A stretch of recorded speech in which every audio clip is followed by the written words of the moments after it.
Good day, sir. Mao dinhi ang title sa imong gipagawa nga activity, sir. Role of being a seafarer, protecting the environment.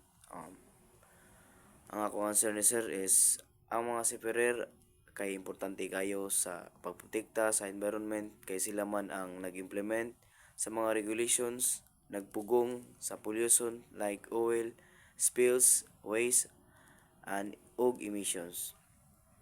They manage water para dili mokalat ang invasive species.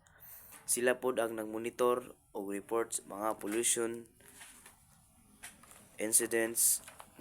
Nagpromote sila og environmental responsibility, pinaagi sa training og nag-implement pod sila sa sustainable practices like energy and water conservation. Sa Pilipinas, especially sa Central Visayas, importante sila kayo sa pagprotekta sa mga coral reefs o mangrove forest. Mao na ang ilang trabaho is really crucial para sa atong kalikupan. Maayon sala. Thank you.